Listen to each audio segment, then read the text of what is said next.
जी, friend India pride में आप सभी का स्वागत है। फ्रेंड्स, यहाँ पे देखिए हम कामायनी जो कि यूनिट 5 में आपके पाठ्यक्रम में लगा हुआ है। कुल 15 सर्ग हैं, जिनमें 3 सर्ग में श्रद्धा, लज्जा, ये दोनों सर्ग हमने प्रीवियस 2 क्लास में कंप्लीट कर लिए हैं। और पाठ्यक्रम के अनुसार जो तीसरा सर्ग लगा हुआ है वो है ईड़ा सर्ग।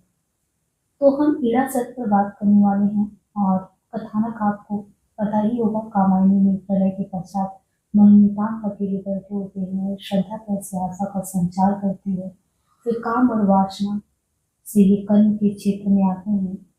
और फिर जैसे ही दाम्पत्य जीवन में बढ़ने के बाद श्रद्धा जो है गर्भावस्था में होती है, और उसका जानवरों के प्रति प्रेम, बच्चों के प्रति प्रेम और बहुत सारी यानी मनु की तरफ ध्यान ना देना, क्योंकि मनु को लगता है कि जीवन के केंद्र में श्रद्धा की वही होना चाहिए।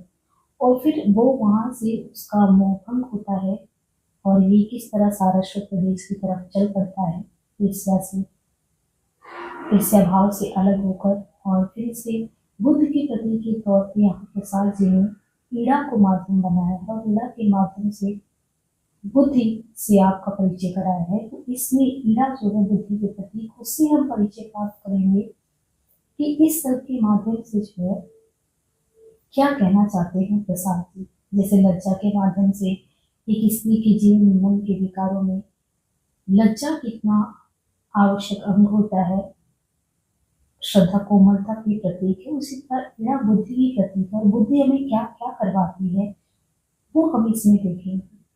यानी जब श्रद्धा का परित्याग कर मनु अनेक स्थानों पर घूमते फिरे, पर शांत उन्हें कभी नहीं मिली। एक दिन वे कहाँ पहुंचे? एक दिन वे घूमते घूमते सारस्वत प्रदेश निकल जाते हैं। और सारस्वत नदी के किनारे बसा यह राज्य भूचाल से एकदम नष्ट भ्रष्ट हो गया है। मनु यहाँ पे थके हुए थे और एक स्थान पर लेटे लेटे सोच रहे थे, जीवन क्या है, जगत क्या है, मनुष्य क्या है, हमारे अस्तित्व का तात्पर्य और उद्देश्य है क्या? पूछो, मैं जीवन का आदर्श जड़ हिमालय को नहीं बनाना चाहता, पवन और सूर्य को बनाना चाहता हूँ।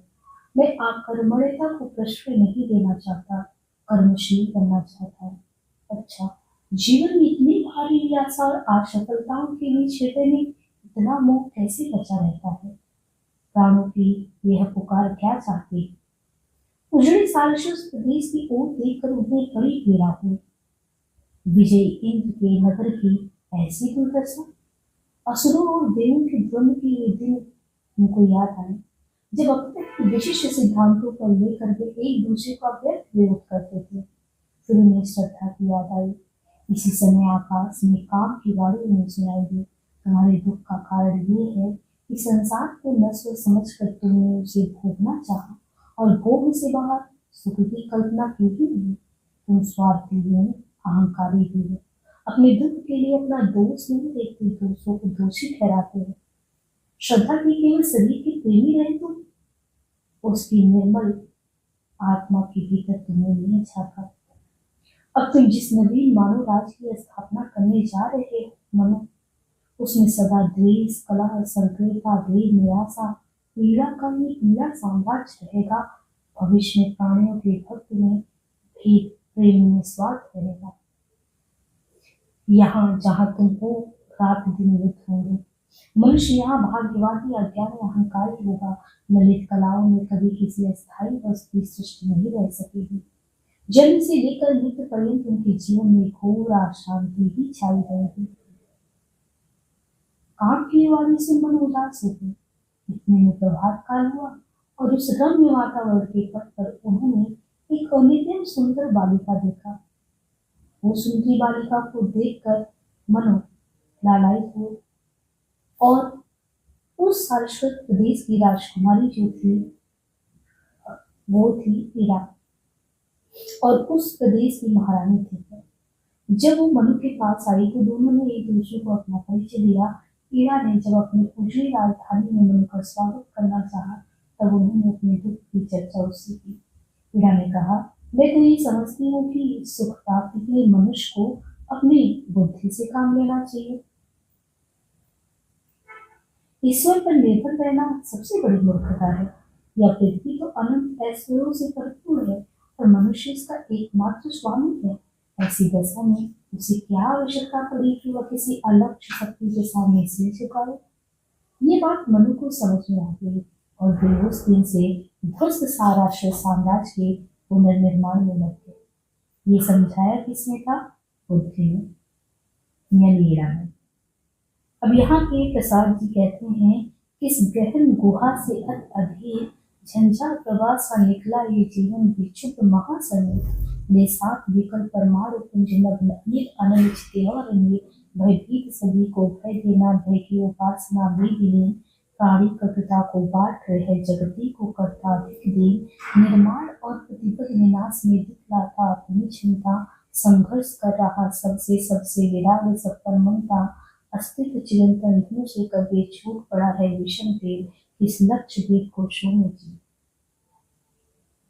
गहन, गहन यानी गहरी, अधीर होना मतलब आकुल होना, झंझा यानी आधी, विक्षुब्ध, विचुक्त अर्थात क्रुद्ध होना, समीर यानी हवा का तेजी से चलना, महासमुद्र पवन, विकल यानी चंचल, परमाणु अणु, परमाणु अणु, अनिल, अनिल यानी वायु और अनल अग्नि। तो यहाँ पे अग्नि, अनल और अनिल यानी वायु, क्षित यानी पृथ्वी, नीर यानी जल, विलीन यानी नष्ट, कटुता यानी पीड़ा। यहाँ पे कहना चाह रहे हैं कि देखो मनु, किसी एकांत स्थान में अधिष्ठित मनु जीवन और उनकी समस्याओं पर विचार कर रहे हैं तो किसी गहन गुहा से अत्यधिक जिसे पवन छुप होकर आकाश के खोखले से आदि का रूप धारण करके निकल पड़ता है वैसे ही जीवन भी किसी आकुल छुप आदि के प्रवाह के समान है। और यह किस अगम्य गुहा से प्रकट होता और इस बात का भी पता नहीं जैसे आधी धूल के चंचल कणों को साथ लिए घूमती है वैसे ही आकाश वायु अग्नि पृथ्वी और जल के चंचल अणु समूह से निर्मित है। जिधारी जो है इधर स्वयं सभी से डरता है और साथ ही साथ दूसरों को भी आतंकित करता है। इस प्रकार भय की उपासना से करके एक दिन वो मृत्यु के मुख में चला जाता है, विनाश। संसार वैसे ही दीन है, संसार वैसे ही दीन है पर मनुष्य अपने आचरण से जो पीड़ा पहुंचा रहा है उससे जगत और भी अधिक दुखी है। पद पद पर वो अपनी योग्यता इस बात में प्रकट करता है कि यदि एक वस्तु का निर्माण करेगा पर एक ही निर्माण करने में दूसरे का विनाश करता और विनाश को ध्यान नहीं देता। जब से वो संसार में आया तब से प्रकृति में निर्धारित तथा सजातीय से संघर्ष में लगने अभी सबसे विरक्त हो जाएगा फिर एक ही क्षण के उपरांत सब पर अपना निवार के भाग देगा। प्राणी कर्ता को बांट रहा जगती को करता दीन पानी तीखे तीर के समान है। इस संबंध में एक बात ये का पता नहीं है कि सनातन जीवन यानी भगवान रूपी धनुष से कब पृथक और दूसरी सूर्य को शून्य में इस सृष्टि में किस लक्ष्य को भेदने आया है, किस उद्देश्य की पूर्ति के लिए सब कुछ अस्त व्यस्त करता चला जा रहा है। देखे मैंने वे सैल स्ट्रिंग, देखे मैंने स्ट्रिंग यानी चोटियों को, मैंने पर्वत की वो चोटियां देखी है जो अचल हिमानी से रंजित उन्मुक्त उपेक्षा भरे तो, यानी मैंने वो पर्वत की चोटियां देखी है जो अचल हिम से मंडित है। अपने जड़ गौरव के प्रति वसुधा का कर अभिमान भंग, स्वतंत्रता का अनुभव कर रही ऊंची और नीचे की सभी वस्तुओं की इसी से मानो तिरस्कार की दृष्टि वो देख रहे हैं। पर्वत की चोटियां अपनी समाधि में रहे सुखी बह जाती है नदियां अबोध, कुछ श्वेत बिंदु उसके लेकर वो स्मित नयन गत्सों को। मैंने पर्वत की वो चोटियां देखी जो अचल से मंडित है, स्वतंत्रता का अनुभव कर रही ऊंची है, नीचे की वस्तु उनको हे लग रही है, लेकिन पृथ्वी भी तो जड़ है। इस विषय में उन्होंने उसके अभिमान को भी मिटा दिया क्योंकि प्राणी के रूप में उस पर तो कोलाहल पाया जाता है पर ये तो मानो जड़ता भी पूरी प्रतिमा है, इन्हें अपनी शुद्ध जड़ता का भी गर्व है। अपनी समाधि में रह सुखी बह जाती नदियां अबोध, स्थिर मुक्त प्रतिष्ठा में कैसी चाहता नहीं इस जीवन की, मैं तो अबाध गति मरुत सदृश हूँ चाह रहा अपने मन की, जो चूम चला जाता विजय प्रतिपद में कंपन की तरंग व ज्वलनशील गति में पतन। पर्वत अपनी मौन साधना में मग्न है, बहने वाली सरलस दिखाए मानो उनके शरीर के पसीने की बूंदे हैं। उस स्थिर देख वाले भाव शून्य को ना शोक होता और ना क्रोध आता है। इसी प्रकार की मुक्ति में एक प्रकार की जड़ता है, अपने जीवन का लक्ष्य मैं कम से कम इस प्रकार का नहीं रखना चाहता। मैं अपने मन की गति स्वतंत्र स्वभाव वाली पवन के समान चाहता हूँ, जो पग पग पर हल्की की लहरें उठाता चलता है और जड़ तथा चेतन सभी को चुनता हुआ आगे बढ़ जाता है। या फिर अपने जीवन का आदर्श उस सूर्य को बनाना चाहता हूँ, जो जलता दौरे पर गति भरा दिए, अपनी ज्वाला से कर प्रकाश जब छोड़ चला आया सुंदर प्रारंभिक जीवन का निवास। वन गुहा कुंज मरु अंचल में है खोज रहा अपना विकास, पागल में किस पर सदैव था क्या मैंने ममता ली न तो, किस पर उदारता सा रिझा किसने लगा दी कड़ी हो, इस विजन प्रांत में विलंब रही मेरी पुकार उत्तर न मिला, लोसा झुलसा का दौड़ रहा कब मुझसे कोई फूल खिला, मैं स्वप्न देखता हूँ जड़ा कल्पना लोक में कर निवास, देखा कब मन मैंने कुसुम हास।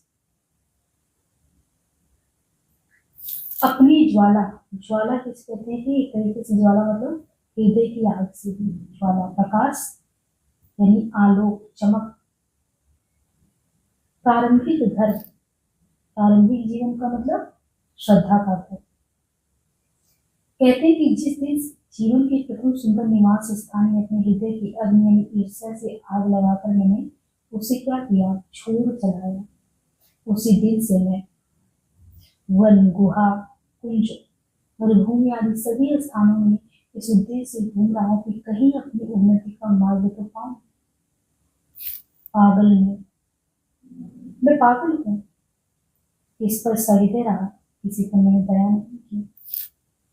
क्या मैंने ममता ली ना तो, क्या मैंने श्रद्धा से मैंने ममता का संबंध नहीं तोड़ा, किसी पर आकर्षित होकर मैंने उदारता से काम लिया नहीं, सदा अपना ही स्वार्थ देखा, किसी से न लगा दी कड़ी, इस विजन प्रांत में बिलख गई मेरी पुकार उत्तर न मिला। यानी एक तरीके से यहाँ मनो की दोषी है, वो मनो उदारता से काम नहीं लिया, श्रद्धा को छोड़ आया, सब जगह अपना स्वाद देखा, सबसे कड़ी संघर्ष के लिए मैं अब तैयार हूँ। और इस विजन प्रांत में बिलख गई मेरी पुकार, इस निर्जन भूमि में अपनी पीड़ा लेकर मैं दुखी घूम रहा हूँ, मेरी उलझन का समाधान आज तक नहीं मिला। लू के चलने से जैसे फूल मुरझा जाता है, वैसे मैं जहाँ पहुंच जाता हूँ वही सब किसी को कष्ट देता हूँ, आज तक किसी कोमल हृदय को मैं प्रसन्न नहीं कर पाया। मेरे सारे सपने जो थे वो सब उजड़ चुके हैं, कल्पना जगत में मैं लीन रहता हूँ, अर्थात ऐसी ऐसी मैं कल्पनाएं करता हूँ, स्वप्न देखता हूँ जो कभी पूरी ही नहीं हो सकती। मैंने अपनी इच्छाओं को पूरी होते कभी देखा ही नहीं। ये कहना किसका है, मनु का। इस दुखमय जीवन का प्रकाश नवतल नवनील लता की डालों में उलझा अपने सुख से आकाश, कलियां जिनको मैं समझ रहा वे काटे बिखरे आसमास, कितना बेहड़ पथ चला और पड़ रहा फिर थक्कन निकाल, उन्मुक्त शिखर हंसते मुझ पर रोता मैं निर्वासित आशान, इस नियत नटी के भीषण अभिनय की छाया नाच रही, खोखली शून्यता में प्रतिपद असफलता अधिक कुलाच रही, पावस रजनी में जुगनू कड़ को दौड़ पकड़ता मैं निराश, उन ज्योति कड़ों का कर विनाश। हताश यानी इस दुखमय जीवन का प्रकाश, हताश यानी निराश हो। कलियां, कलियां एक तरीके से जो सुख देने वाली वस्तुएं हैं, लेकिन कांटे, कांटे तो दुख देते हैं। बेहड़ पथ मतलब सोना उबड़ खाबड़ पथ, नितांत एकदम उन्मुक्त स्वतंत्र खुले विचरण करना, निर्वासित अर्थात बहिष्कृत घर से निकला हुआ, खोखली शून्यता अंतरिक्ष में बसा ये संसार। इस दुखमय जीवन का जो प्रकाश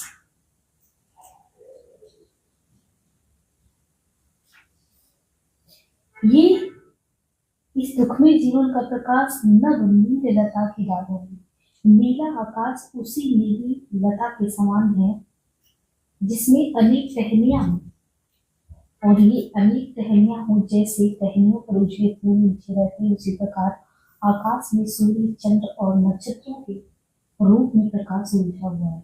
इस सुख से हीन दुखी जीवन में जो आशा का प्रकाश शेष है वो भी नीले आकाश में उलझे आलोक के समान है। बाहर जगत में अपने चारों ओर जिन वस्तुओं से मैं सुख प्राप्त करने की कामना करता हूँ, अंत में वे दुख देने वाली सिद्ध होती है। जीवन का सोना पथ में बहुत कुछ काट चुका हूँ और अब चलते चलते थक जाता हूँ, तो रुक जाता हूँ। आज मैं थक कर जब नितांत उन्मुक्त शिखर हंसते मुझ पर, जब मैं थक जाता हूँ अपने कर्मों के कारण या अपने घर से बहसते जब निकाल दिया ऐसा महसूस करता हूँ, कभी कभी आसान होने का मैं रोने लगता हूँ। इधर प्रकृति में पर्वत की एक खुली चोटियां कोलाहल करती नदियों के रूप में मानो मेरी उस दशा पे हंसते। इस जगत में इस नीति नटी के एक भीषण अग्नि की छाया नाथ रही। इस जगत में भाग नटी का बड़ा भयंकर छाया नृत्य हो रहा है, अर्थात भाग्य ने सभी को आकृत पर रखा। इस सोने खोखले में अर्थात अंतरिक्ष में बसे संसार में पद पर असफलता ही अधिक पेट धारण करके दिखाई पड़ती है। वर्षा की रातों में जुगनुओं को दौड़कर जो इस आशा से पकड़ते हैं उनसे प्रकाश पा पाएंगे, वो प्रकाश तो पाता नहीं, उल्टे उनकी हत्या और कर देता है। इसी प्रकार अपनी घोर निराशा में जुगनू के पीछे दौड़ रहे, निराशा ही आग कर जाए, उससे सुख तो प्राप्त नहीं हुआ। सत्ताहीन की मतलब है कि जुगनुओं के समान प्रत्येक वस्तु सुरक्षित रहकर भी प्रकाश सहारा दे सकती है, परंतु होती ही उसे सब छिन्न भिन्न हो जाती है। जीवन निशीथ के अंधकार तुम्हें तुम्हें जलने दिगंतर फैला है कितना बार बार। निशीथ निशीथ का अर्थ रात, अंधकार भी है कम और निराशा का। तुहिन कड़ यानी तुहिन किसको कोहरा को कहते हैं, कोहरा जलनिधि यानी शब्द, पार यानी एक छोर से दूसरी छोर, निर्विकार यानी पवित्र या सात्विक भाव, मादक यानी मनमस्त बना देने वाला, और अरुण यहाँ पे है जो सूर्य लाल रंग की अनुराग में। तो कहते हैं कि यहाँ निश्चित यानी जीवन क्या है, निश्चित के अंधकार जीवन एक रात के समान है, जैसे अंधेरी रात में संध्या होते ही आकाश के छोर से दूसरे छोर तक अंधकार में कोहरे के समान फैल जाता है, उसी प्रकार संपूर्ण जीवन में भी निराशा का घना समुद्र भर गया है। संध्याकालीन सूर्य की अनंत पवित्र जैसे अंधेरों में समा जाती है, वैसे ही निराशा की छाती ही चेतने की बहुत उज्जवल किरणें साथी भावनाएं लुप्त हो जाती है। रजनी का तम जो समस्त सृष्टि को अपनी गोद में भर लेता है, इतना मादकतम निखिल भुवन रहा भूमिका में अभूत।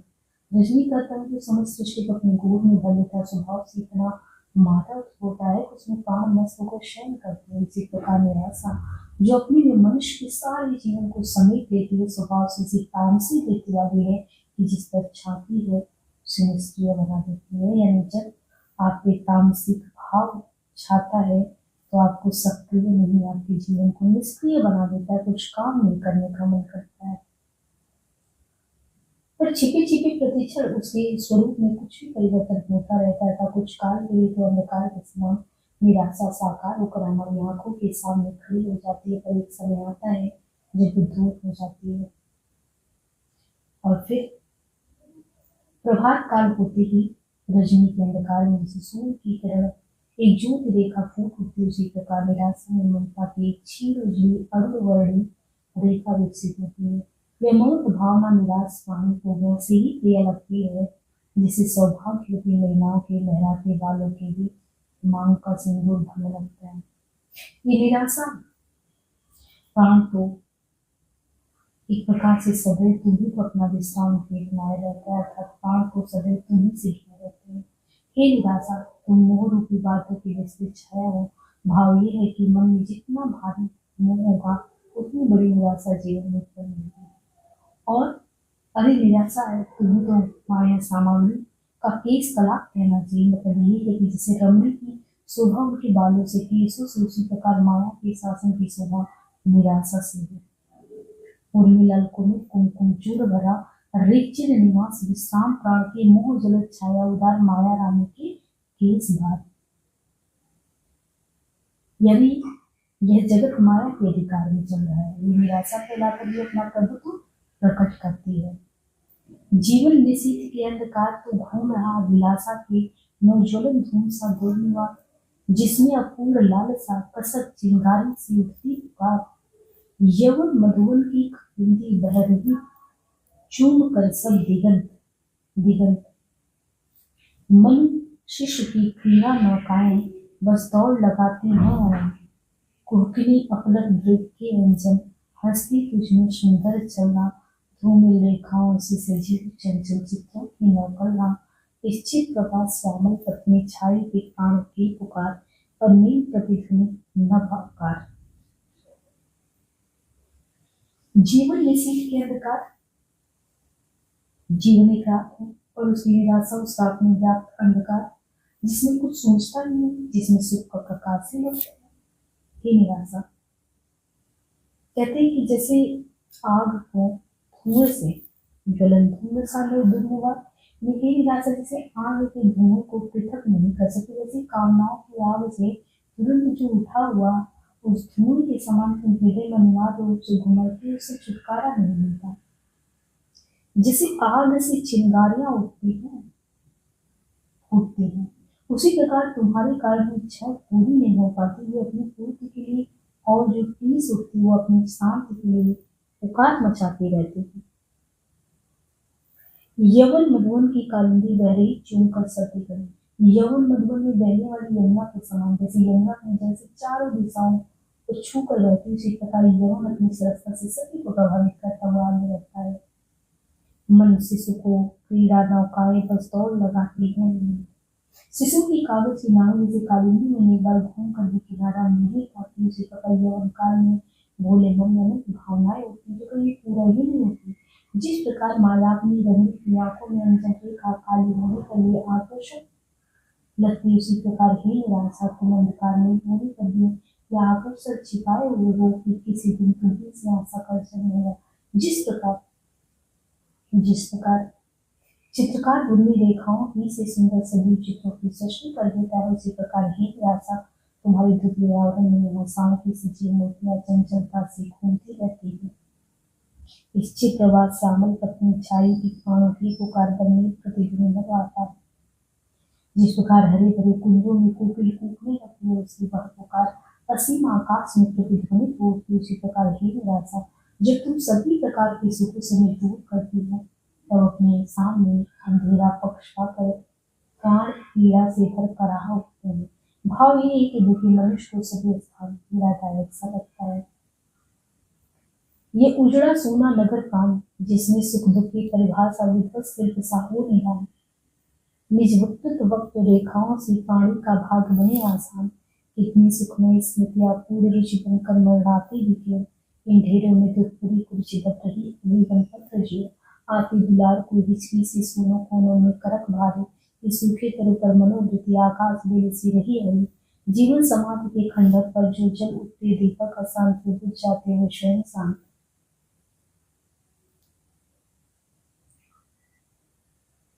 यह उजड़ा सोना नगर प्राण, ये नगर भी उजड़ गया, सोना हो गया। इसलिए सुख दुख की व्याख्या इसमें खड़ी सिर्फ के वस्तुओं के उनके तन नष्ट भ्रष्ट होने की क्रिया से की जाती है। अर्थात सुंदर भवन मंदिर मूर्तियां जैसे कभी यहाँ खड़ी थी, वैसे ही सुख कुछ दिनों को आता है और वैसे ही ढह जाता है, वैसे ही दिन समाप्त हो जाता है और फिर दुख हो जो दुखी यानी अशांत शांत स्थिति हो जाती है। खसे हुए महल टेढ़ी मेढ़ी रेखाएं बना रही है, जिस इस बात की सूचना देता है कि मनुष्य का भाव भी कैसा है। इसी प्रकार वक्र और अशांति पृथ्वी अपूर्ण इच्छाओं की बहुत सी सुखद स्मृतियां जोड़ती है। यहाँ वहां अभी तक मर रहा है, अर्थात मैं कल्पना कर सकता हूँ इसकी बहुत से हद पाने की बहुत सी कामनाएं पूरी ना हो पाएंगी। मरते समय करुण केशों करुण श्वासों के रूप में ही उन्हें सुखमयी स्मृतियों को यहाँ छोड़ जाएंगे। जिस प्रकार जैसे भीड़ों में दुपहरी जो पत्ते, जिस प्रकार पत्ता सूखकर डाल से जब गिर पड़ता है उसके प्रति कोई आकर्षण नहीं रह सकता है, वही रह नहीं जाता है, इसी प्रकार मकानों के ढेर के नीचे आहट पानी और पशु आदि दब पड़े रहते हैं, दब जाते हैं। ये दृश्य कितना विवश से घिनौना होगा ना कि कोई आकर्षण ही नहीं रहेगा, पत्ते गिर रहे हैं, झड़ रहे हैं, आहट पानी और पशु दबे पड़े हैं। इस नगर का स्वरूप बिगड़ गया है, अतः करुणा उत्पन्न होने पर भी इसे प्यार करने में हिचक लगती, इसका कोना कोना सोना हो गया है, जहाँ पीड़ा बरसती है, जिसे मर गई, जिस वृक्ष पर छाती उसे तो सुखा दिया पर स्वयं हरी भरी रहती, इसी प्रकार नगर उजड़ गया और इसकी कामनाएं जीवित है। जीवन समाधि के खंडर पर झुझन उठते दीपक आसान कर बुझ जाते हो स्वयं शांत। समाधि के खंडर पर यदि कोई दीपक जला दे तो थोड़ी देर तो विकम्पित होकर जलते रहते थे, स्वयं बुझ जाते, शांत हो जाते। इसी प्रकार इस नगर का जीवन नष्ट भ्रष्ट हो गया। इसे देखने वाले व्यक्ति में थोड़ी देर को इसके समय व्यतीत करने वाली कुछ वृत्तियां होती हैं, थोड़ी देर में स्वतः आकर मिट जाती है। ये सोच रहे मनु बड़े शांत, श्रद्धा का सुख साधन निवास जब छोड़ चले आए प्रशांत, पथ पथ में भटक अटकते हुए आए उस उजड़ नगर का। बहती सरस्वती वेग भरी निस्तब्ध हो रही निशा श्याम, नक्षत निरखते निर्निमेष वसुधा को वह गति विकलवान, कृतग्नि का वह जना की उपकूल आज कितना सोना। देवेश इंद्र की विजय कथा की स्मृति देखी थी दुखमा, वह पावन सारस्वत प्रदेश स्वप्न देखता पड़ा प्लान फैला था चारों ओर। शांत यानी थक कर बैठा हुआ, सुख साधने सुखदायी। प्रशांत का अर्थ होता है घनी शांति वाला, गंभीर है।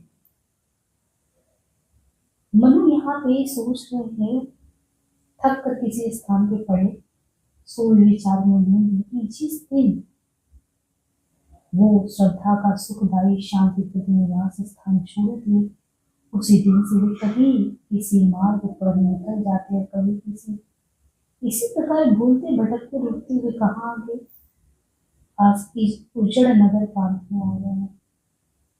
और यहाँ पे सरस्वती नदी की जो धारा है तेजी से बह रही है, सन्नाटे से भरी काली रात, ऊपर आकाश में तारे टकटकी लगाकर पृथ्वी की वो व्यथा और दुर्दशा देख रहे।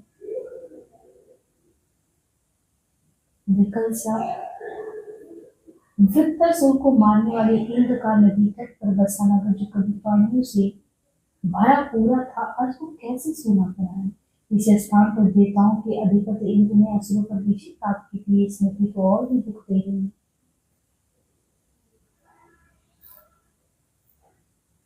और इतना ही नहीं, जिसे कोई मनुष्य दुस्वप्न देख कर आकुल हो उठे, उसी प्रकार वह पवित्र सारस्वत देश नष्ट भ्रष्ट नगर के रूप में एक अशुभ दृश्य देख पाता, किसी थके हुए प्राणी के समान गिरा पड़ा था, उसमें चारों ओर अंधकार छा गया था। जीवन का लेकर नव विचार जब चला ध्वन था, शुरू में प्राणों की पूजा का प्रचार, उस ओर आत्मविश्वास में जब शुरू वर्ग कह रहा था पुकार, मैं स्वयं सत्य आराध्य आत्मंगल उपासना में विभोर उल्लासशील में सत्य की किसी खोजू के शरण हो, आनंद उच्छलित सत्य स्रोत जीवन विकास वैचित्र भरा, अपना नौ निर्माण किए रखता ये विश्व सदैव भरा, ताड़ों के सुख साधन में ही संलग्न असुर करके सुधार नियमों में बत्ते दुर्निवार। नव विचार यानी नवीन दृष्टिकोण, यानी संघर्ष, प्राण की पूजा यानी शारीरिक सुख की प्राप्ति के लिए जो पूजा किया जाए, जीवन को लेकर नव विचार यानी जीवन को एक नवीन दृष्टिकोण के कारण। असुर का शुरू से संघर्ष शुरू हुआ था, असुरों ने समझा शरीर का सुख ही सब कुछ है और उसकी पूजा का प्रचार उन्हें बढ़ा के ही प्राप्त कर सकते हैं। दूसरी ओर थे देवताओं को अपनी शक्ति पर इतना विश्वास करके पुकार कर कहते थे कि हमसे करे कोई शक्ति है ही नहीं, हमें पूछने, अपनी कल्याण कामना में लीन रहना ये उपासना है। हम ही आनंद में और शक्ति के केंद्र, फिर हम किसी अपने से किसी को बड़ा क्यों माने? जिसे झरने से जल की धारा फूट करके उस पर हमारे भीतर वह शक्ति भरी हुई है, इसलिए उद्गम से आनंद मोड़कर बहता है। जीवन का जैसे जैसे विकास होता है वैसी वैसी अद्भुत घटनाओं के दर्शन ईश्वर होते हैं। इस प्रकार ये संसार नवीन नवीन वस्तुओं को जन्म देता है, सदैव बना रहे। इधर असुर शारीरिक सुख प्राप्ति के प्रयत्न में लीन अपने जीवन में नवीन सुधार कर रहे थे और कड़े से कड़े नियमों में बनते जा रहे थे। इस दोनों से यही नियम स्पष्ट होता कि जब असुर शारीरिक सुख चाहते थे तब सुख क्या ये नहीं चाहते थे। यदि वे भी शरीर सुख के अभिलाषी थे तब उनकी मनोवृत्तियों में अंतर कहाँ था, और असुरों के लिए कौन से नियम थे जिनमें बढ़ते जा रहे थे। वास्तविक बात यह है कि सत्य और सुख की प्राप्ति के लिए असुर घोर तपस्या करते थे और वरदान प्राप्त कर सकते होते थे, पर देवता अपने से परे किसी को मानते ही नहीं था। एक पूछता दे दे, दूसरा पुराणता में अपने को समझ रहा था। दोनों का हट था दुर्निवार, दोनों ही थे विश्वासहीन थे। क्यों न तर्क को शस्त्रों से वे सिद्ध करे कि हो ना हो युद्ध। उनका संघर्ष चला, शांत वे भाव रहे तब तक विरुद्ध मुझ में ममत्व में आत्ममोह स्वतंत्र निरीक्षण करता। वो प्रलय भी तन रक्षा में पूजन करने की व्याकुलता, वो पूर्व धुन परिवर्तित हो मुझको बना रहा अभी भी सचमुच में हूँ श्रद्धा दी। इधर असुर लोग कुछ शरीर के सुख में लीन थे और उधर देवता अनेक अपूर्णताओं के विद्यमान रहने पर भी अहंकार के कारण अपने को पूर्ण समझते थे। अपने अपने विश्वासों के प्रति दोनों का कठोर आघात और दोनों अपने विरोधियों के सिद्धांतों में आस्था नहीं रखते थे। असुर तर्क देकर देवताओं को अपनी बात समझाने का प्रयास करते और देवता प्रमाण देकर अपनी बात पर। जब ये एक दूसरे को समझा नहीं सके तब उन्होंने एक दिन शस्त्र उठा लिया। अब ऐसी दशा में युद्ध होना अनिवार्य था। और फिर क्या हुआ? ऐसी स्थिति में क्यों युद्ध नहीं होगा ही। उनका संघर्ष चला। मैं एक और अपने स्वार्थ के प्रति घोर ममतावान हूँ और बंधन भी स्वतंत्रता चाहता हूँ। दूसरे प्रलय के दृश्य को देखकर भयभीत भी हूँ और ये मानने लगा हूँ कि देवताओं से भी केवल कोई शक्ति है क्या, अर्थात शरीर की रक्षा के लिए उस शक्ति की पूजा करने को मैं उत्सुक हूँ। अहंकार और उपासना के सिद्धांतों को लेकर जो संघर्ष देवताओं और असुरों में कभी चला था वही आज दूसरे रूप में मेरे हृदय में चल और मुझे दुखी करा रहा है। मैंने बाहर जगत में श्रद्धा को नहीं खोया, हृदय में भी आज किसी सिद्धांत के प्रति श्रद्धा नहीं रही।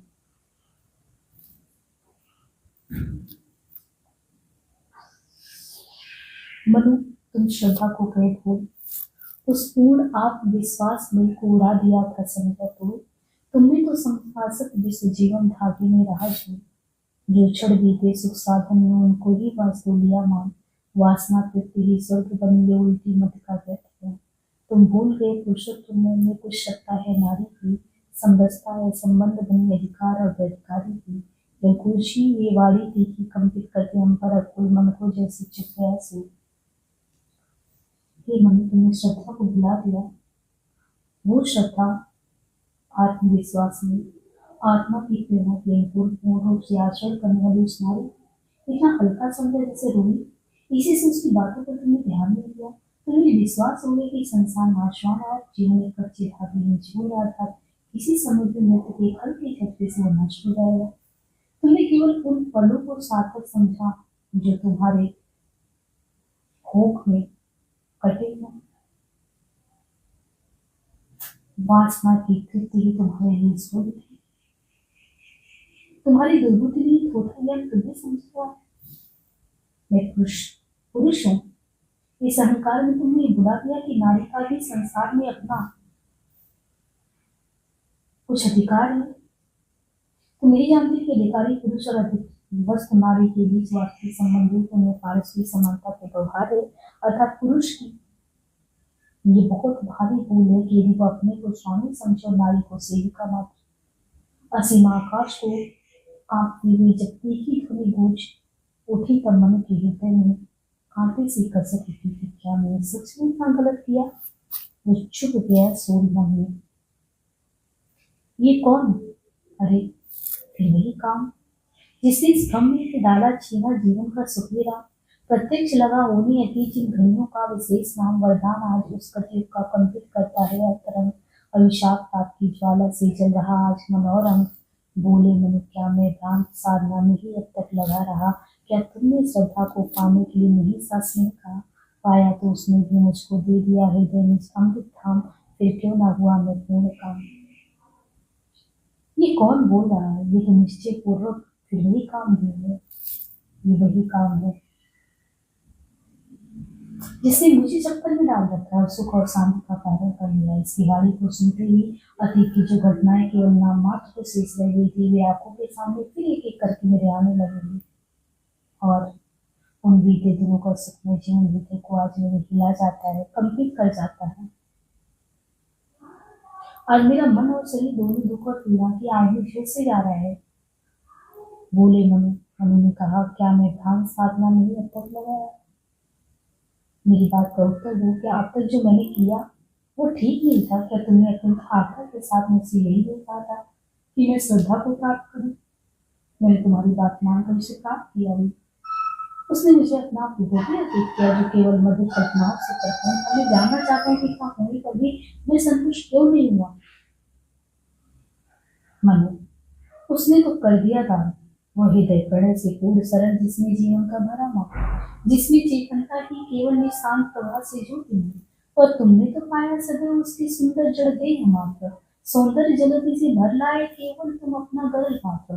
तुम अति अपोध अपनी अपूर्णता को न स्वयं तुम समझ सके, पर हृदय जिसको पूरा करता उससे तुम अपने आप रुके। कुछ मेरा हो या राग भाव संकुचित पूर्णता है अजान, मानस चलने दिखा चुके हैं।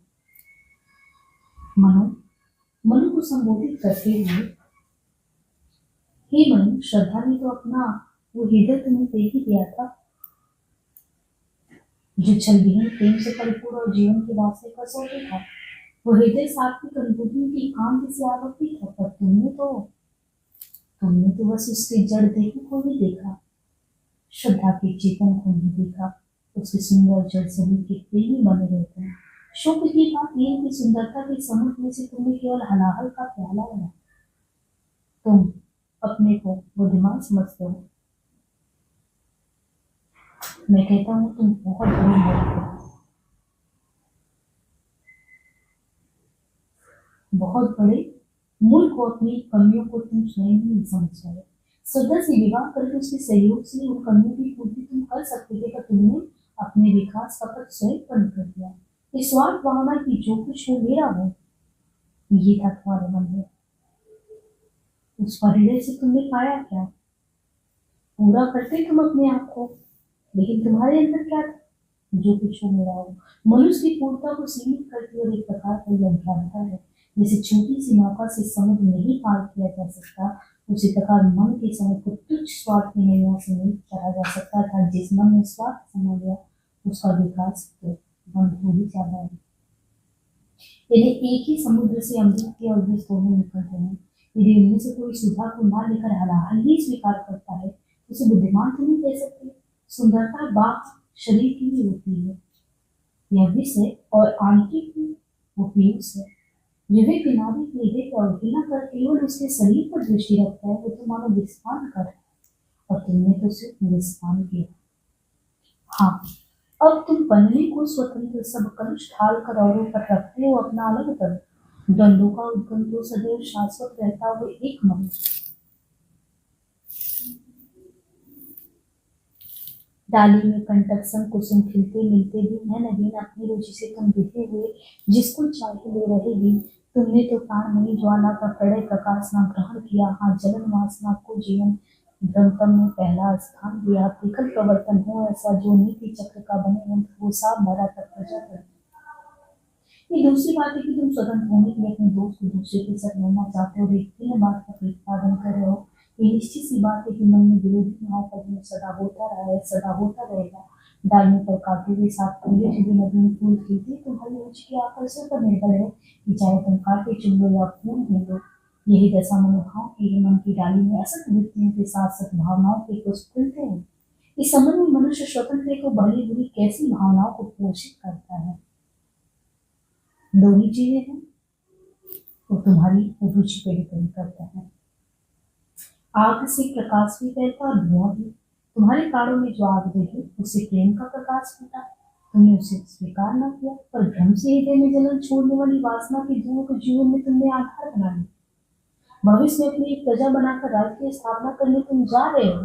वो राज एक साथ सिद्ध होगा, जैसे पहिए में लगे पुर्जे पहिए के साथ घूमते हैं, वैसे प्रजा भाग्य से शासित होती है, तब निरंतर वहां भी अशांति की अशांति विद्यमान रहेगा। ये अभिनव मानव प्रजा सृष्टि व्यथा में लगी निरंतर ही करोड़ों की करती रही, दृष्ट अनजान समस्याएं गढ़ती रचती वो अपनी घनिष्ठ कोलाहल कला अनंत चले, एकता नष्ट हो बढ़ेगी। अभिलाषी वस्तुओं तो दूर रहे, हाँ मिले अनिश्चित दुखद के लिए देखा हुआ आवरण सदा अपने वक्षस्थल की रहता, पहचान सकेंगे नहीं परस्पर चले विश्व देखा करता, सब कुछ भी हो यदि पास करा, पर दूर रहेगी सदा दृष्टि, तो देगी यह संकुचित दृष्टि। हे मनो, तुम्हारी वो प्रजा जो मानव समाज के नाम से पुकारी जाएगी, भेदभाव में डूबे रहने के राजनीति नवीन जातियों की वृद्धि करती है, वैध की समस्याएं खड़ी करके अपना विनाश अपने हाथ में करो। उसमें अशांति और झगड़े का कभी अंत नहीं, वो एकता और जाति के लोगों में नहीं रहेगा, एक दूसरे से भी दूर होते जाएंगे। जिस वस्तु को पाने की कामना करें वो तुम्हें प्राप्त न हो, उल्टे ऐसा दुखदायी क्लेश मिले जिसकी वांछा भी न हो। अपने हृदय की अभावुकता अपने हृदय की अभावुकता के कारण मनुष्य दूसरों के हृदय के भाव में तो ना झांक सके, इसी से संसार की स्थिति सदा दावा डूब रही। सब कुछ प्राप्त होने पर भी प्राणी असंतुष्ट ही रहेंगे, भेदभाव की क्षुद्र भावना उन्हें दुख ही पहुंचाएगी।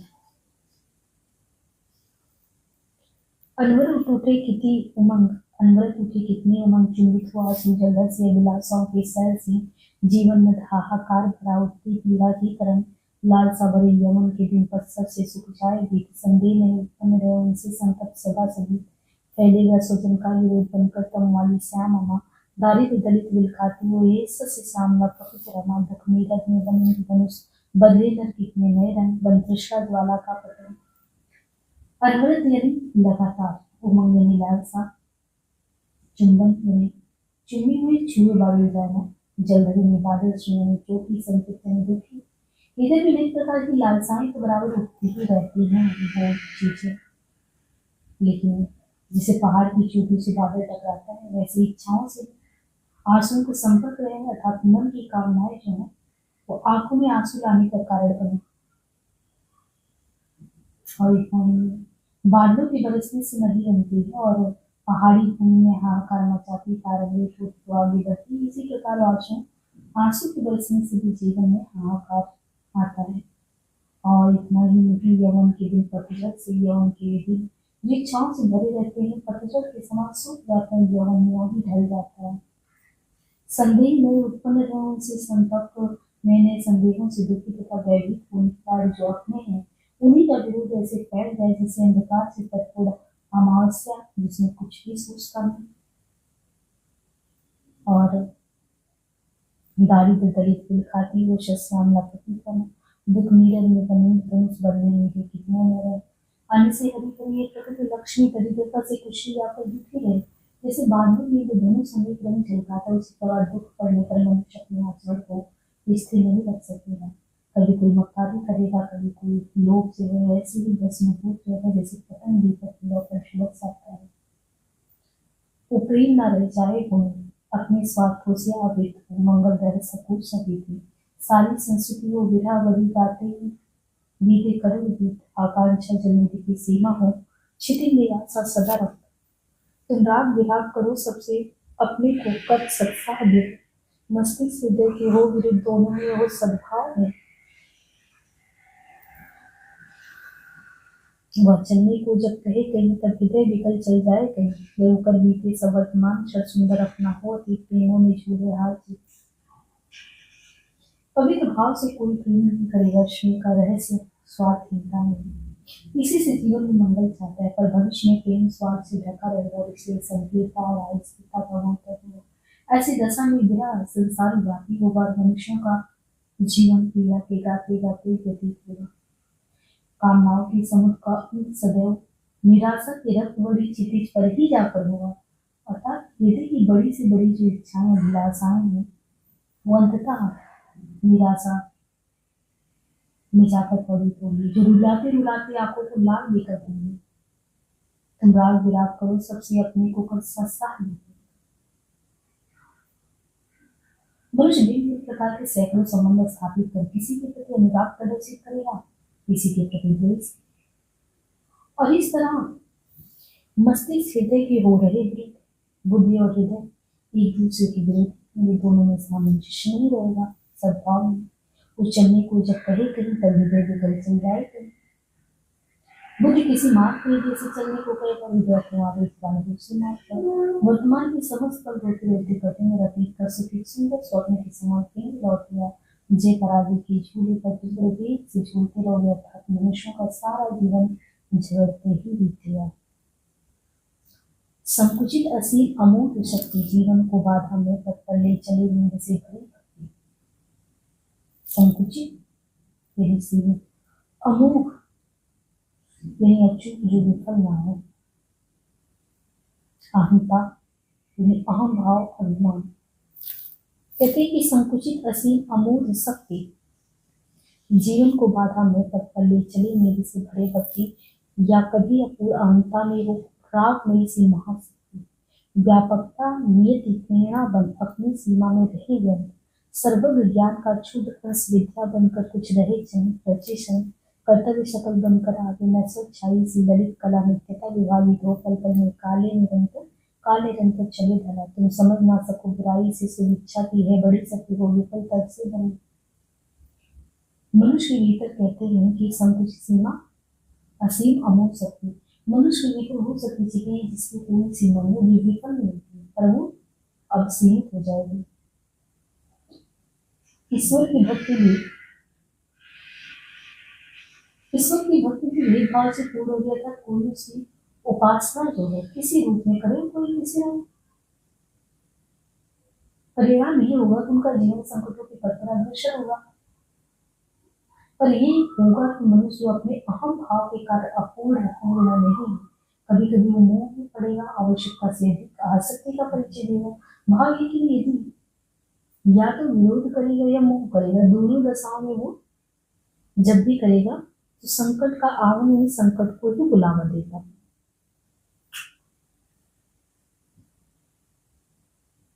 मनुष्य भाग्यवादी होगा तब, और जब भाग्यवादी होगा तो फल ये होगा कि उसकी आत्मा की महान शक्ति सीमित होगी, अविकसित होगी, अवरुद्ध होगी। और इतना ही मनुष्य जो है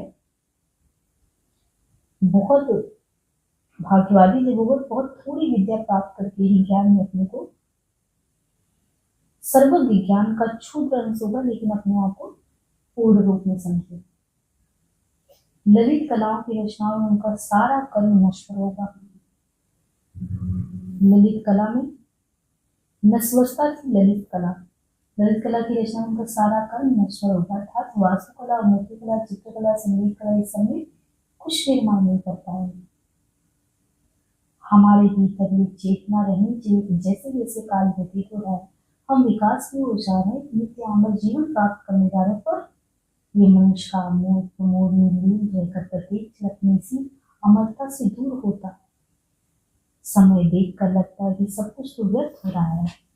तुम इस बात को कभी नहीं समझ सकोगे कि अनिष्ट की भावना से दूसरों का कल्याण करने की भावना कहीं श्रेष्ठ है। यानी आप किसी का अनिष्ट करना चाहते हैं और किसी का उद्धार करना चाहते हैं, ये समझने आप करना क्या चाहते हैं।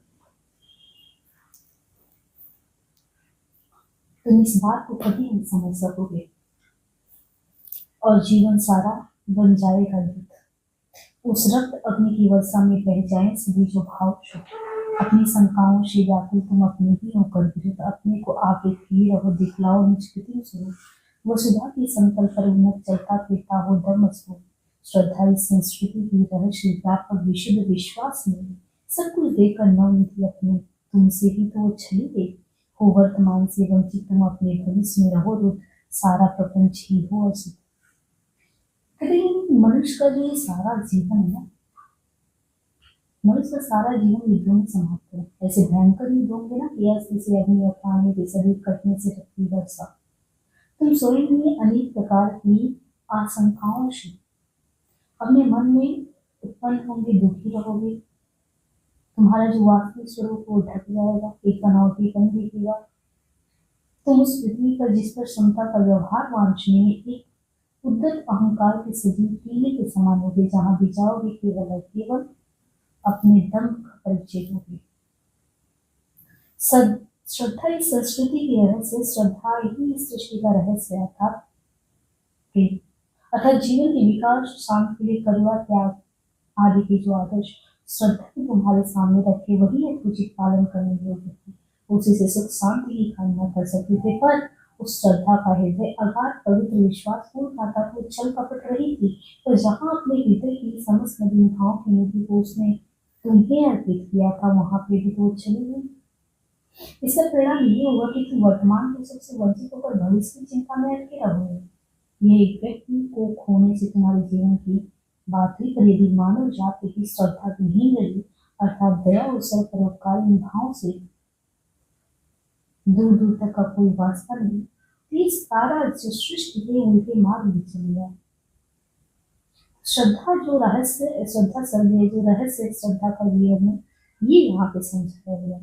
तुम जरा मरण में चिर आशान जिसको अब तक तुम समझिए सब जीवन में परिवर्तन आएगा। अमृत वही अब भूलेगा, तुम व्याकुल उसको कहो। दुख में चिंतन की प्रति श्रद्धा वंचक बना दे, मानव संस्कृति गहरस में रज से भाग्य बदले कटे लगे, कल्याण होने ये लोग यही श्रद्धा रहे से जाने न पेगा। अतिचारी मिथ्या मान से परलोक वंचना से भरता, आशाओं में अपने विरास में शुद्ध विभव से रहे प्रांत वो चलता रहे सदैव शांत। तुम वृद्धावस्था और मृत्यु के भय से सदा दुखी रहोगे, तुम जरा मरण के चक्कर में पड़े रहोगे। अब तक जीवन में जिसे सब परिवर्तन समझते आए हैं, इन परिवर्तनों की कोई सीमा नहीं, यदि गहरी दिल से देखा जाए तो वो क्या लगता है। इस रहस्य को एक दिन तुम भूल जाओगे और दुखों से घबरा कर परिवर्तन को अमृत न मानते हो, उसका तुम उसमें उठान के समझोगे। भाव ये कि सृष्टि में परिवर्तन न हो तो उसका विश्वास बन गया। फल टूटता है, उसके बीच से नवीन फल उत्पन्न होता है। फूल का टूटना, फल का टूटना, फल का अंतिम अनंत फलों के टूट क्रम को बनाए रखना। तुम सदैव दुख और चिंता की मूर्ति बने रहोगे। श्रद्धा को तुमने धोखा दिया, अर्थात सदगुणों का तिरस्कार किया है, अतः शांति नहीं पाते। तुम्हारी मानव प्रजा ग्रहों के किरणे डोर से अपने भाग को बांधेंगे, ग्रहों के प्रभाव से ही भाग्य मिलता है। ऐसा विश्वास करते हुए भाग्यवाद नहीं होगी और लकी के फकीर। जो श्रद्धा अर्थात सदगुणों में आस्था रखता है, वो ये भी जानता है कि पृथ्वी हमारे सच्चे कल्याण का स्थान और तुम्हारी प्रजा की श्रद्धा भी नहीं है, अतः इस मर्म को न समझेगी। तो श्रृंखल स्वभाव वाला मनुष्य संसार को मिथ्या कहेगा, वो धोखे में रहेगा जो परलोक में सुख मिलेगा।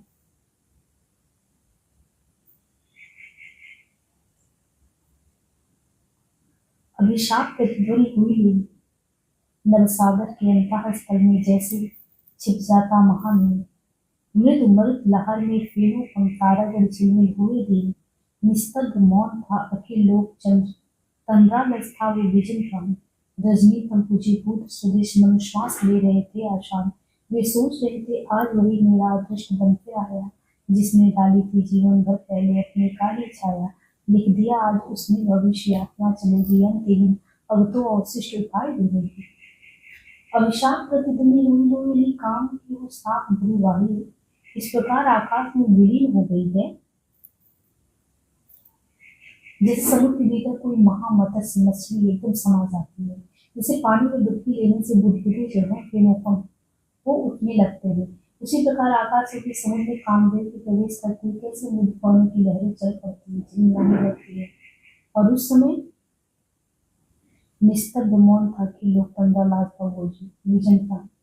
उस समय सारा संसार शांत और चुप सा रहा। उस निर्जन प्रदेश को खुमारी और उदासी का एक वातावरण फैलाया और रजनी पंकुजीभूत सदृश रात की घनीभूत अंधकार के भीतर से रुक कर फूटने वाली वायु के समान में अधीर होकर उच्छ्वास कर रहे थे।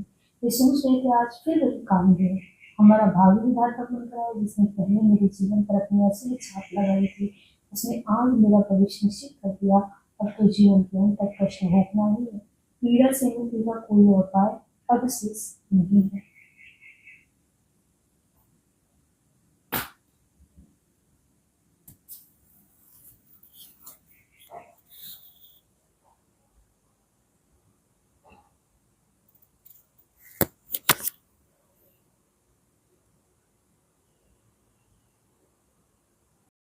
ईड़ा सर का ये दूसरा पार्ट है। और इसमें यहाँ देखिए, कहते हैं कि अभिशाप प्रतिध्वनि हुई लेन नभ सागर के अंतः स्थल में जैसे छिप जाता महामेन। यानी काम की वह साप भरी वाणी इस प्रकार आकाश में विलीन हो गई जैसे समुद्र के भीतर कोई महामदस्य एकदम से समा जाता है, जैसे पानी में डुबकी लेने से फेनुपम तारागढ़ झिलमिल हुए थी। निस्तब्ध मौन था कि लोक तंद्रालस था वो विजन प्रांत। रजनी तम पूजी भूत सदिश मनुश्वास ले रहे थे अशांत। वे सोच रहे थे आज वही मेरा अदृष्ट बन फिर आया, जिसने डाली थी जीवन पर पहले अपनी काली छाया। लिख दिया आज उसने भविष्य यातना चलेगी अंतहीन, अब तो अवशिष्ट उपाय भी नहीं। यानी उस प्रकार आकाश रूपी समुद्र में कामदेव के प्रवेश करते ही कैसे मृद पौने चलने लगती हैं, तरंगों के ऊपर फेन जैसे मन तारे झिलमिलाने लगते हैं, उसी उसी तरह सारा संसार भी शांत और चुप सो रहा था तथा उस निर्जन प्रदेश पर खुमारी और उदासी का एक वातावरण घिराया था। रात की घनीभूत अंधकार के भीतर से रुक रुक कर फूटने वाली वायु के समान मन अधीर होकर उच्छ्वास कर रहे थे। वे सोच रहे थे आज फिर वही कामदेव हमारा भाग्य विधाता बनकर आया, जिसने पहले मेरे जीवन पर अपनी अशुभ छाप लगाई थी। उसने आज मेरा भविष्य निश्चित कर दिया। अब तो जीवन के अंत तक कष्ट भोगना है, पीड़ा से मुक्ति का कोई उपाय अब शेष नहीं रहा। करती सरस्वती मधुर नाद बहती थी श्यामल घाटी में निर्लिप्त भाव सी अप्रमाद। सब उपल उपेक्षित पड़े रहे जैसे वे निष्ठुर क्षण विषाद। वह थी प्रसन्नता की धारा जिसमें था न केवल मधुर गान, था कर्म निरंतरता प्रतीक चलता था सावस अनंत ज्ञान। हिम शीतल लहरों का रह रहे फूलों सा टकराते जाना, आलोक किरण किरणों का उन पर अपनी छाया बिखराना। अद्भुत था निज निज पथ का वो प्रतीक चल रहा निर्विवाद, कहता जाता कुछ सुसंवाद। हरी भरी घाटी में सरस्वती नदी मन की निर्विकार वृत्ति के समान आवेश रहित होकर मधुर ध्वनि करती शांत भाव से बह रही थी। मनुष्य के हृदय में जब निष्काम भावना दृढ़ हो जाती तब विषाद उसके जीवन से निकल जाता है। निष्काम भावना, विषाद तब निकलता है मन से। ठीक उसी प्रकार उसके किनारे पर पड़े पत्थर के टुकड़े पीड़ा देने वाले और जीवन को जड़ बनाने वाले शोक के समान थे, जिसकी ओर दृष्टि न डालती हुई वो आगे बढ़ रही थी। वह थी प्रसन्नता की धारा जिसमें था न केवल मधुर गान, था कर्म निरंतरता का प्रतीक चलता था सोवस अनंत ज्ञान। उसकी धारा केवल प्रसन्नता की सूचक थी और उसके हृदय से केवल मधुर गान फूट रहा था। वो आगे बढ़ने के कर्म में नहीं, निरंतर लीन थी मानो वो विश्रामहीन कर्म का सजीव आदर्श हो। आलोक करुण किरणों का उन पर अपनी छाया बिखराना अद्भुत था। जिसे विरक्त मनुष्य के हृदय में शांत भावनाएं टकराती है, उसी प्रकार बर्फ जैसी शीतल लहरें रुक रुक कर किनारों से टकरा रही थी और जैसे वितराग प्राणी के अंतर में ज्ञान की उज्जवल किरणें फूटती हैं, उसी प्रकार उन लहरों पर सूर्य की अरुण वर्णी किरणें अपनी कांति बिखेर रही थी। शीतल लहरों पर अरुण किरणों का पड़ना एक विलक्षण दृश्य आंखों के आगे खींच रहा था। सरस्वती नदी अपना रास्ता आप बनाते हुए रोक टोक चली जा रही थी। कल कल ध्वनि में वो अपना कोई विशेष संदेश दे रही थी। वो उस पथिक के समान पथ स्वयं निश्चित करता है, जिसे उस पथ के संबंध में किसी प्रकार का संदेह नहीं रहता और जो उस पथ पर बढ़ता हुआ अपना संदेश उन व्यक्तियों को देता हुआ चलता है जिनसे मार्ग में भेंट हो जाती है। प्राची में फैला मधुर राग जिसके मंडल में एक कमल खिल उठा, सुनहला भर पराग जिसके परिमल से व्याकुल हो श्यामल कलरव सब उठे जा। आलोक रश्मि से बुने उस आंचल में आंदोलन अमन करता, प्रभात का मधुर पवन सबोल वितरने को मरंत। उस रम्य फलक पर नवल चित्र से प्रकट हुई सुंदर बाला, वो नयन महोत्सव की प्रतीक कमलान नलिन की नौमाला। सुषमा का मंडल सुस्मित सा बिखराता, संस्कृति पर सुराग सोया जीवन का तन विराग। पूर्व दिशा में मधुर लालिमा छा गई। प्राची यानी पूर्व दिशा में मधुर लालिमा छा गई, जिसके मंडल घेरे में अरुण आभा से भरा। सूर्य उसी प्रकार उदित हुआ जैसे सुनहले पराग से भरकर कहीं कमल विकसित होता है। इसकी किरणें कमल की गंध की लहरों के समान ऐसा प्रभावशाली थी कि उनके मादक स्पर्श से श्याम वर्ण के सब पक्षी चहचहा उठे। आलोक रश्मि से बुने उस आंचल में आंदोलन अमन, आलोकित वातावरण में जिसे प्रकाश की किरणों से बुना हुआ उषा का अंचल कहना चाहिए। प्रभात काल का मधुर पवन सभी कहीं पुष्परस छिड़कने के भारी हलचल मचाने लगे। उस रम्य फलक पर नवल चित सी प्रकट हुई सुंदर बाला। उस मनोरम वातावरण में एक सुंदर बालिका सहसा इस प्रकार प्रकट हुई, जिस प्रकार किसी सुंदर चित्रपट पर एक नवीन चित्र अंकित हो, जिसे किसी महान उत्सव के दर्शन से आंखों में प्रसन्नता हो। वैसे ही उसे देखकर मनु के नेत्र तृप्त हो गए। वह खिले हुए कमलों की एक नवीन माला सी प्रतीत होती। किरण ये था कि उसके नेत्र, उसका मुख, उसके चरण सभी तो कमल के समान थे। उस मुखमंडल सौंदर्य की निधि था, जिसके मुस्कुराते ही अनुराग उसकी प्रखर बरसने लगे, जैसे सूर्य मंडल से संसार पर अरुणिमा बरसती है और जैसे ही प्रकाश के फूटते ही अंधकार विलीन हो जाता, उसी भांति उसकी मुस्कान छटा ने मनु के हृदय में संसार के प्रति जो विरक्ति थी उसे मिटा दिया। और ये पंक्ति बहुत इंपॉर्टेंट है। बिखरी अलके ज्यों तर्क जाल, वह विश्व मुकुट सा उज्ज्वलतम, शशिखंड सदृश था स्पष्ट भाल। अलके यानी लटे के से, शशिखंड यानी अर्धचंद्र, पद्म यानी पलाश कमल के पत्ते, और यहाँ पे ये जो चषक है, चषक का अर्थ होता है कटोरी या मधुपात्र। मुकुल सदृश व आनंद जिसमें भरा गान, मुकुल यानी खिलती हुई कली, और यहाँ पे आनंद मतलब मुख। तो कहते हैं कि उसकी अलके जो थी तर्क जाल के समान बिखरी थी। भाव ये कि जैसे कोई प्रवीण तर्क करने वाला एक के उपरांत दूसरा, दूसरे के उपरांत तीसरा तर्क अपने विपक्षी को अपने मत में फांस ले, उसी प्रकार जो बालिका थी उसके बाल छिटके हुए थे, उसमें दृष्टि पड़ी तो मन बंधन में पड़ गया। वो विष मुकुट सा उज्ज्वलतम, शशिखंड सदृश था स्पष्ट भाल, दो पद्म पलाश चषक से दिख देते अनुराग विराग ढाल, गुंजित मधुप से मुकुल सदृश वो आनंद जिसमें भरा गान, वक्षस्थल पर एकत्र धरे संस्कृति के सब विज्ञान ज्ञान। संसार के शीश पर मुकुट के समान दिखलाई पड़ने वाले अर्धचंद्र के समान अत्यंत उज्जवल उसका स्वच्छ ललाट था। उसकी आंखें कमल पत्र की बनी दो कटोरियों के समान थी, और जैसे मधुपात्र से मदिरा ढाली जाती उसी प्रकार उनसे प्रेम और विराग दोनों टपक रहा था। खिलती कली जैसा उसका मुख, उसका मुख क्या था? खिलती कली जैसा उसका मुख था। खिलती कली जैसा उसका मुख था। यदि वो बोलती थी तो उसकी वाणी उसी प्रकार गान बनकर फूटती जैसे कलिका पर भौरा घुसता है। उसके दोनों ओरों में संसार भर का ज्ञान भरा था, अर्थात उसके ओरों जितने सुरम्य और सुडोल थे कि भौतिक विज्ञान और आध्यात्मिक ज्ञान दोनों से जो बड़ी से बड़ी सिद्धि और आनंद की उपलब्धि होती है वो उस काम में तुच्छ थी। उसके एक हाथ में पृथ्वी पर व्यतीत होने वाले जीवन के रस के सार से भरा हुआ कर्म का कलश था, अर्थात उसके एक कर को देखकर मनुष्य के हृदय में ऐसे कर्म करने की स्फूर्ति जगती थी जिससे वह पृथ्वी पर जीवन धारण करने से गहरा रस आनंद प्राप्त करे। दूसरा विचारों के नभ को था मधुर अभय अवलंब दिए, त्रिवली थी त्रिगुण तरंगमयी, आलोक वसन लिपटा अराल, चरणों में थी गति भरी ताल। दूसरा हाथ विचारों के आकाश को मधुर निर्भय सहारा दे रहा था। भाव ये कि उसके दूसरे हाथों का सहारा जिसने लिया ऊंचे से ऊंचे और असंभव प्रतीत होने वाले विचारों को बड़ी मधुरता से कार्य रूप में परिणित कर दिया। उसके पीठ पर नाभि के ऊपर 3 बल पड़ते थे। ऐसा आभासित होता जैसे प्राणी के अंतर में सत्व रज और तम के जो 3 गुण निहित वो उनकी रेखाओं के रूप में बाहर हो। उसने अपने शरीर पर उज्ज्वल वर्ण का वस्त्र तिरछा करके धारण किया था। उस बालिका के चरणों की गति इस प्रकार थी कि प्रत्येक चरण चाप एक विशेष ताल में बध कर पड़ती थी।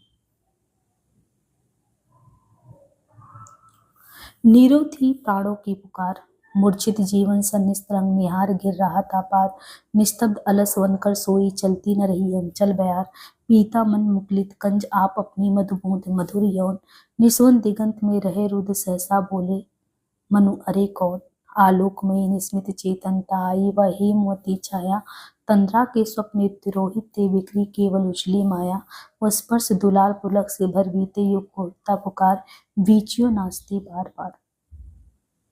मनु के प्राणों की पुकार शांति जैसे मनोहर में जब तरंगे नहीं उठती तब वह स्थिर सा प्रतीत होता, वैसे मनु का जीवन भावों की चंचलता के अभाव में निष्क्रिय सा था। तालाब पर जैसे कभी कभी सीमाहीन कोहरा सा छा जाता है, वैसे मनु के जीवन को निस्सीम निराशा ने घेर रखा था। तड़ाग में लहरें जब नहीं उठती तब यही भान होती है कि चंचल बयार आलस में आकर कहीं जड़वत सी हो रही। वैसे ही मनु के जीवन में निष्क्रियता आने से ऐसा लगता था मानो उसके मन की चंचल आकांक्षाएं अलसा कर जड़ बनी कहीं सो रही हूँ, जिसे अर्धविकसित कमल की पंखुड़ियों में मंद जो बंद मकरंद की बुद्धि अपनी मधुरता को लेकर भीतर ही रहती है और भौरा उनका पान नहीं कर पाता, उसी प्रकार मनु के मन की मधुर इच्छाओं की संभोगनी इस समय कोई नहीं थी। इसी से वो उनके अंतर में ही बंद थी और उनकी मधुरता का अनुभव केवल उनका मन ही चुपचाप कर रहा था।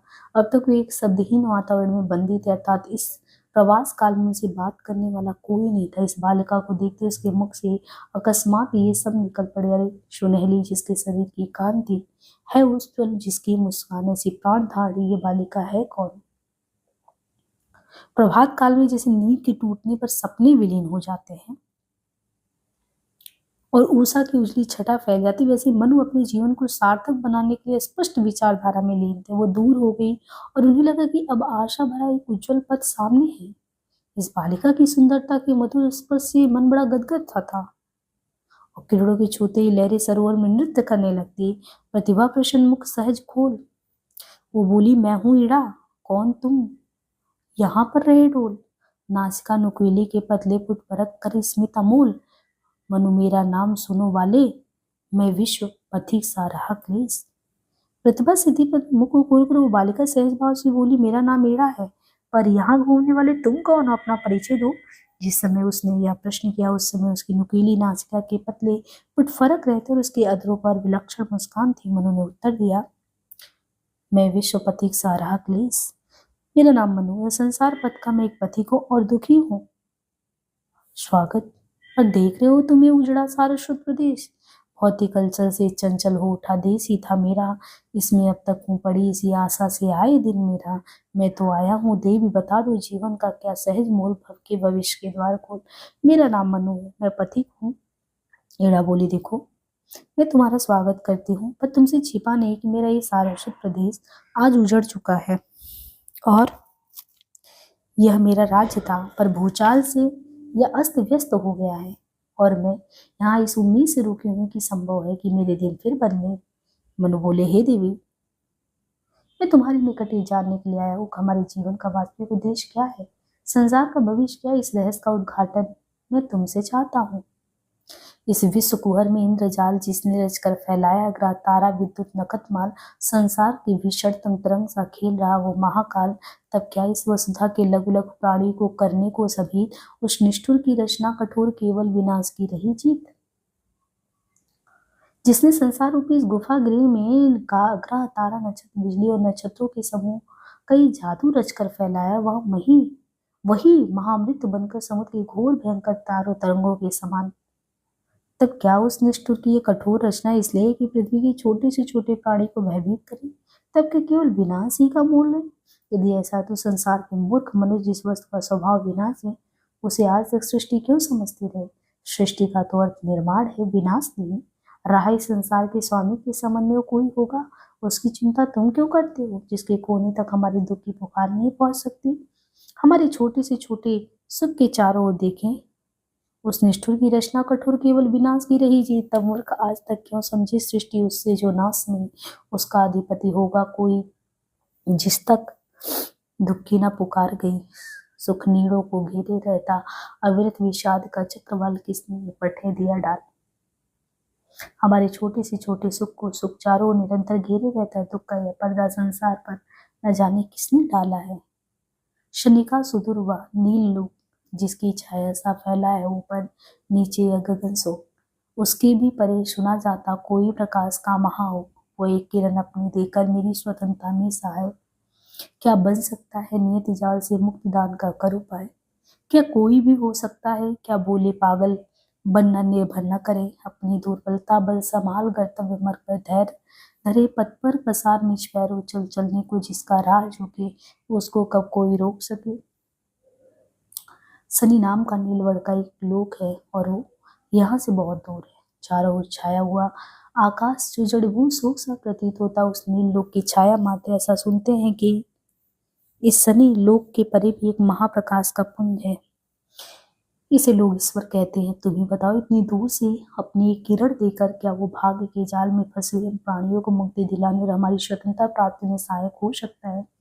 ईश्वर का रूप कुछ भी हो, उसे क्या आवश्यकता पड़ी कि पागल बनकर उसके सहारे बैठे रहे? उसे चाहिए तो यह कि अपनी दुर्बलता और शक्ति को लेकर जो उसका निर्दिष्ट मार्ग है उस पर बढ़ चले। सहायता करने के लिए ईश्वर के सामने हाथ फैलाने की कोई आवश्यकता नहीं। अपने भरोसे अपना काम करना चाहिए। जिसके मस्तिष्क में चलने की धुन सवार हो गई हो उसकी उन्नति में कोई बाधा नहीं डाल सकता। हाँ, तुम ही हो अपने सहाय। जो बुद्धि कहे उनको न मानकर फिर किसकी नर सरड़ जाए।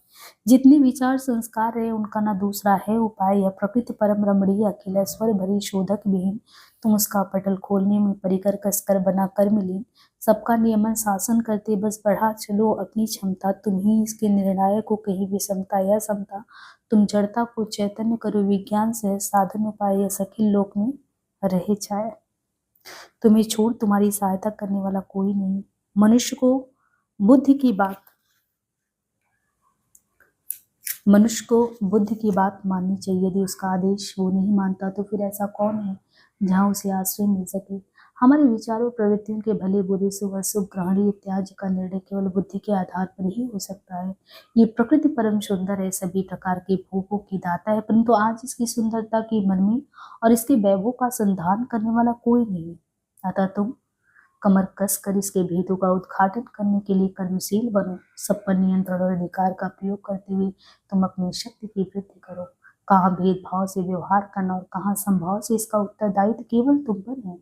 विज्ञान के सामान्य सिद्धांतों के सहारे तुम जड़ वस्तुओं में भी चेतनता उत्पन्न करो। यदि तुमने मेरी बात मानी तो एक दिन सारे संसार में तुम्हारा यश फैलेगा। हंस पड़ा गगन व शून्य लोह जिसके भीतर बसकर उजड़े कितने ही जीवन मरण शोक। कितने हृदयों के मधुर मिलन क्रंदन करते बन विरह को। ले लिया भार अपने सिर पर मनु ने यह अपना विषम आज। हंस पड़ी उषा प्राचीन रंग में देखे नर अपना राजकाज। चल पड़ी देखने वो कौतुक चंचल मलयाचल की बाला। लखलाली प्रकृति कपोलों में गिरता तारा तलमत वाला। वो निद्र कमल कानन में होती थी मधुबों की नोक झोंक। वस्था विस्मित थी सकल सो। हंस पड़ा गगन यानी प्रभात के आलोक के रूप में वो सोना आकाश हंसने लगा जिसके भीतर शोक और मृत को प्राप्त कर न जाने कितने जीवन उजड़ गए, न जाने कितने प्रेमी प्रेमिकाओं का मधुर मिलन हुआ और फिर उनके हृदय विरह में उसी प्रकार क्रंदन करने लगे जिस प्रकार चकवा चकवी विछुड़ कर तड़पते हैं। मनु ने आज अपने सिर पर कर्म का कठोर भार संभाला। मनुष्य संसार के अपने साम्राज्य को स्वयं संभालेगा ये जानकर उषा प्राची दिशा के आकाश में प्रसन्न होकर मुस्कुराई। मलय पवन की चंचल वाला भी यही कौतुक देखने को मानो चल पड़े। इधर तारों का दल विलीन हो रहा था। ऐसा प्रतीत होता था मानो उषा के रूप में प्रकृति के कपोलों में लालिमा निरख कर मदिरा सेवियों के समान तारागणों का दल आकर्षित होकर गिर पड़ा है। वन में खिले हुए कमलों और भौरों की छेड़छाड़ भी चल रही है। आज पृथ्वी को देखें तो सभी प्रकार वो शोक से रहित है। जीवन निशीथ का अंधकार भर रहा क्षितिज के अंचल में मुख आवृत कर तुमको निहार। मनु बोले, हे इड़ा, अत्यंत उदारता पूर्वक आज तुम मेरे जीवन में उषा के समान आई हो। उषा के आगमन पर जैसे रात का अंधकार अपना मुंह ढककर क्षितिज के अंचल में छिपने के लिए भाग जाता है, उसी प्रकार मेरे जीवन की निराशा तुम्हारे दर्शन मात्र से आज अपना मुंह छिपा कर कहीं दूर भाग गई है। तुम इड़े उषा सी आज यहाँ आई हो बन कितनी उदार। कलरों कर जाग पड़े मेरे ये मनोभाव सोए बेहंग। हस्ती प्रसन्नता चाव भरी मनकर किरणों की सी रंग। अलम छोड़कर औरों का जब बुद्धिवाद को अपनाया, मैं बड़ा सहज तो स्वयं बुद्धि को मानो आज यहाँ पाया। मेरे विकल्प संकल्प ने जीवन हो कर्मों की पुकार सुख साधन का हो खुला द्वार।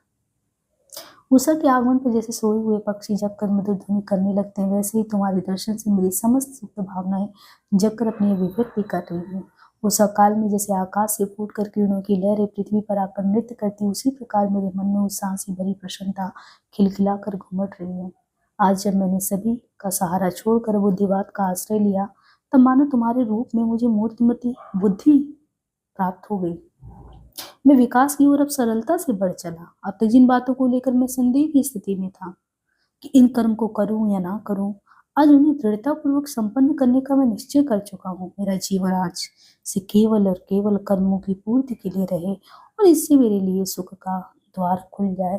तो कुल मिला के जो है ईड़ा क्योंकि बुद्धिवादी थी और उसने मनु को जिस तरीके से भौतिक सुख सुविधाओं के पीछे भागने के लिए जो सिखाया, और मनु यहाँ पे आकर संतुष्ट हो गया कि अब मुझे बस उसी कर्म को करना है, उसी रास्ते पे चलना है। तो इस तरीके से हमने तीनों सर को बहुत अच्छे से खत्म किया। आज के लिए इतना ही।